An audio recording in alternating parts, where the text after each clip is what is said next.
I want us to go across the borders to the largest country in sub-Saharan Africa, the DRC. Cool. It's the biggest. It's bigger than Central African. Sub-Saharan Africa. Oh, by a long shot. Is it that big a difference, Keegan? Yes. Central African is fairly big, but definitely not as big as we've just been talking about betting. We could bet on that. Good. So the DRC wants to join the East African community. The East African community, for some of our viewers who Trivia, don't know, sorry. Which is the largest country in Africa? It's Algeria. It used to be the Sudan. How you know this thing, then? Just take the fun out of it. You wanted me to say Lesotho? And you carry on. That's the smallest. Lesotho? Yeah. I'm not sure. Is it smaller than... No, it must Djibouti? be... The smallest must be Cabo Verde. Or as other people call Cape Verde. Hey, I don't know what. Yeah, that's how it's pronounced in Portuguese. Please. Okay. Coming back to the conversation on the DRC. So the DRC applied to join the East African community. For our viewers and listeners, people from China and the US are one of our biggest listeners after those in Kenya. So for those who may not know, the East African community is comprised of 6 countries currently. We have Kenya, we have Uganda, Tanzania, Rwanda, Burundi, and of course the latest, South Sudan, which joined in 2016. Yeah.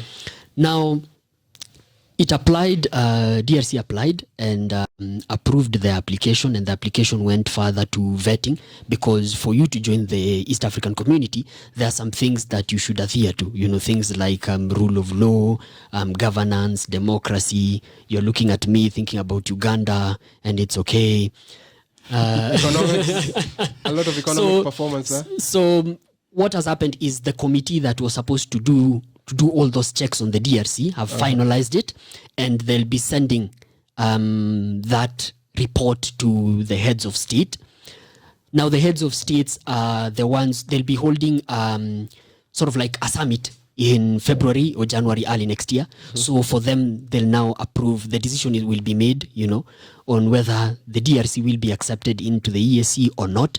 But the information that is coming out, from particularly from the what's the name? Principal Secretary of the Secretary General. Principal Secretary, not the Secretary. Principal Secretary of the Kenyan Ministry, State Department of EAC Affairs, is saying that the DRC has made, a solid case to join the EAC, and sort of, there's a positive attitude, there's a positive mood that they will be accepted.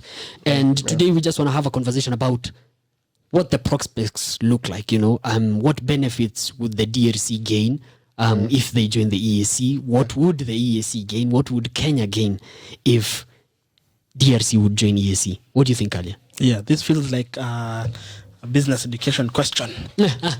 List the benefits, the advantages and disadvantages. History of having. Sounds like history question. No. Okay, me I didn't do beard, so I wouldn't know what a beard question would look like. But it was just a guess.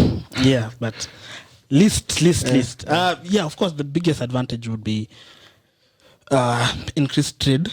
I think between the two countries, because you usually have the trade treaties between free trade movement in EAC, reduction of tariffs, minimizing whatever tariffs are charged on goods and products. Sure. And I think for DRC, with the goods that they do have, and the minerals that they do have, and the trees, it could be good even for the real estate industry, like importing wood and things like that, which would mean maybe the Congo forest would be cut a little bit more, which probably is not good for the environment in the long term, but in terms of like the short term boost in real estate and having cheaper cost of the cost of wood materials and especially timber it's skyrocketed. It's a scarce product. Each day it becomes even more scarce. And we've seen companies moving to Jambo Jet moving to DRC, Goma, Equity Bank buying the bank deal. And interestingly, on Congo. Equity are actually having a tour to the DRC. I think I mentioned this. You're very excited about that, Yes, I'm very excited. And you know what? It's not yet closed, so you could still apply. you guys need to send an email to what is it called? It's DRC Trade Mission at Equity Group Holdings. So you just send an email there, apply to go and visit the DRC. It's going to be a 15-day tour. They'll be going to 4 cities. You said they're taking business people. Yes, they're taking business people. We are applying. Hey, tunaenda. I mean, our viewers can actually take advantage of that. If your application is accepted, it's going to be interesting. You'll be looking at the prospects there. So this is in partnership, of course, with the Kenyan government and the DRC government of President Tshisekedi. So they'll be going to 4 cities. Of course, the capital, Kinshasa. They'll be going to Goma, where these guys, every time Keegan mentions Goma, we should have like a 50 bob jar. Why? I mentioned Goma a lot. Like right now, since we started the podcast, You've said it an hour. They'll be going also to a place called Mbujimai, and all the other places. So guys should apply. Yeah. So yeah, I think there's definitely a lot of benefits with DRC joining. I know there are a number of conditions on the human rights issue that countries need to consider. Apparently it's in the EAC treaty, which I tried to read. It's a long document, and you're not a lawyer, so you did not finish. It's just I tried to look for like the section that has acceptance of new members, or I didn't see it. So what interesting thing did you find there? It's just long. You skimmed through it. Anyway, I think this whole thing, it's as good as done, because I mean, the EAC has actually adopted French as a common language. In favor of Congo, just so Congo, when they come, so the road has been prepared, everything is done, and then these talks they've been having. I think Rwanda and Burundi speak French as well. So that's why is it only coming recently? Oh, when did that come out? I think I missed that. Very recently. Yeah. So they've been having these talks. President Tshisekedi, that's the name. Yeah, Tshisekedi.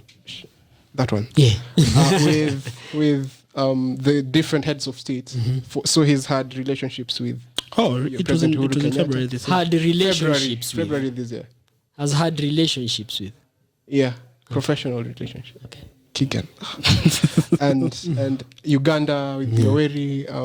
So he has connections with these individuals and personal connections with these people. So even when they meet, you don't expect the result to be so different from what it was. Yeah, I mean, the way if you look at how Kenya has been moving of late, with there was a trade mission, with the president back in April 2020 when they visited the DRC, as together with other members of the private sector, guys from KEPSA, to just a lot of MOUs were signed, the one with the Congo Airlines and the Kenya Airways. So if you look at the moves that Kenya is currently making, I am sure that for one, Kenya is gonna DRC coming into the EAC. And one of the, I think it is long overdue, because you look at the customs union. EAC has one of the strongest custom unions, dating back to 2005, where, as Kalia said, there is free movement of goods and services and labor. That's within the African Continental Free Trade Area? No. This is just in the EAC first. Okay. Yeah, for the 6 members. So if you look at products, the way they move, and products land at the port of Mombasa, so they pass through Kenya, they go to Uganda, they could go to DRC that way, or go to Rwanda, then go to DRC. So DRC pays like customs in all this. But then when it joins the EAC, because of custom union, it's going to be easier for them, because now they won't have to pay. Yeah. You get, so that's going to be a massive advantage. Why am I not buying that? You've said because they pass through all these countries, they have to pay customs through. Yes. Yeah.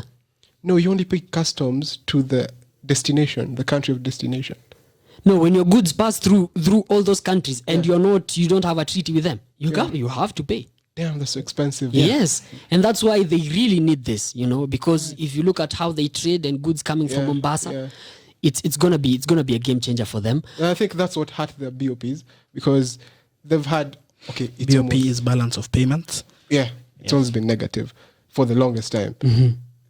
With all these East African countries. Yeah. Well, South Africa is their biggest trade partner. Yeah. Southern SADC country. What's SADC? The Southern SADC, yeah. So if you actually look at SADC, you find that South Africa, Zambia, they're one of the biggest traders of DRC. Yeah. Even their previous colony, Belgium, India, of course China. I think accounts for 31% of the imports going to the DRC. Yes. So for me, looking at this prospect, I think the EAC member states are gonna get a larger market share, so to speak, of the DRC. And that's important because trade. you see, currently South Africa as a country, it's one year. Yeah. It exports more to the DRC as compared to all East African countries aggregated. Imagine. Wow. That's crazy. So when this country when DRC now gets into the EAC, you expect all those trade conditions to be made better, to be improved and all that. So we expect better trade, yeah. And you know what? Now, Mzansi is now, they're going to have, Kenya is going to give them a run for their money. Yeah, because you see how Kenya is aggressive, with this equity, going with trade missions, for 15 days and the likes, and what the sort of like MOUs that Kenyan companies and DRC companies have been signing. I think Kenya is going for South Africa's neck on this. Yeah, and I think if you were to look even the current relationship between Kenya, Uganda, Kenya, Tanzania, in terms of trade and import between the two countries, like we tend to be the largest traders with each other. So if you add DRC to the mix, then it means that this potential for increased trade, increased movement now for Kenyans going to DRC, it will be easier because I don't think you need a passport anymore. You just go. The East African. Yeah, and also I think our music scene is going to improve because we are going to have Batoto Balingala and Papa Freddy. Maybe I think there's going to be, because Congolese are known to be like very good musicians, should have an impact on the music scene. And even if you're to look at some of the biggest concerts, Sauti Sol say their biggest concert was in Goma. In the DRC. Yeah, so like they're big in that sector. So that could also have. I think one of the biggest opportunities, and this is particularly to Kenya, and the way the Kenyan economy is set up. Kenyans are big on the service sector. Yeah. So, and the DRC service sector is largely underdeveloped. So I think that's a massive opportunity for Kenya. You're seeing already the banking service, DRC, Equity Bank, KCB, guys are going there. So the service sector in terms of insurance, in terms of consulting, I think I'm opening a consulting company there. It's okay. Remember us. Remember us. You got that. Oh, okay.